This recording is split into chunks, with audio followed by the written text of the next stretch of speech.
we have before us the opportunity to forge for ourselves and for future generations a new world order, a world where the rule of law, not the law of the jungle, governs the conduct of nations.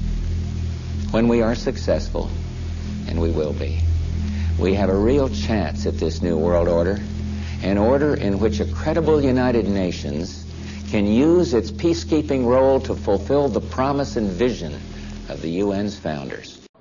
These are not just a single collection of actions. This is collective action, people working together at their best. I think a new world order is emerging, and with it the foundations of a new and progressive era of international cooperation. And he has to have some luck. The United States, a country which really doesn't understand foreign policy very well in terms of its public, because its public is not all that engaged in the world.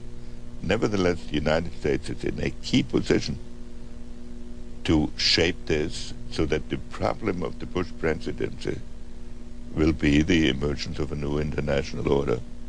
Within the next 4 years, we will see the emergence of a new international order. The beginning of a new international order, and it could well be that this president, who is so reviled by intellectuals, will emerge as one of the seminal presidents of his period. Let's assume of American modern history. One of the seminal presidents. He could. What does he have to do to achieve that status? Well, he has to do certain things, and he has to have some luck. Although I believe in the Branch Rickey statement. When he was a general manager of the luck is the residue of design. What did he say? He said luck is the residue of design. Right. He said it about baseball. I know. But from 1945 and the end of the war through 1989 and the end of the Cold War, we had a worldview. Republican and Democratic presidents alike, from Harry Truman to George Bush, stood for freedom and stood for certain propositions that would make America strong and healthy and grow the middle class and shrink poverty and stand against communism. And after 1989, President Bush said, and it's a phrase that I often use myself, that we needed a new world order, and instead it looks like we got a lot of disorder. And we still, and after 9/11, we've been more sensitive to this. The jihadist movement. So he can't really say there is one problem that is the most important one. But he can give a new impetus to American foreign policy, partly because the reception of him is so extraordinary around the world. I think his task will be to develop an overall strategy for America in this period when really a new world order can be created. It's a great opportunity. It isn't just a crisis. France intends to pursue, together with all people of goodwill around the world, this battle to build the new world order of the 21st century. It is a new mindset that the world now needs.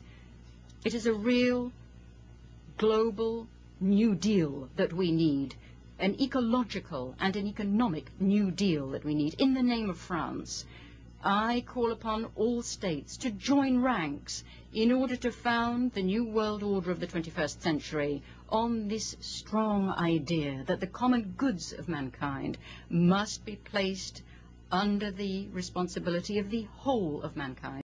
In Europe, the view that America is part of what has gone wrong in our world, rather than a force to help us make it right, has become all too common.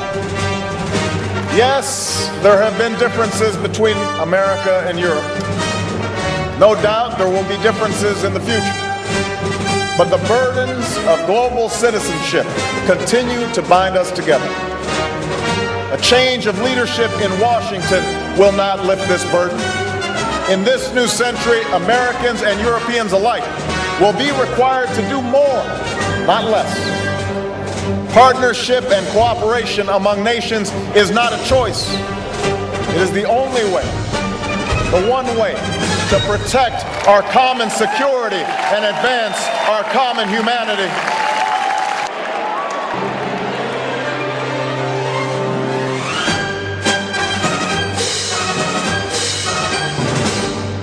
What did he say? He said, luck is the residue of design. Right. Residue of design. Right. Residue of design. Right. Residue of design. Right. Design. Right.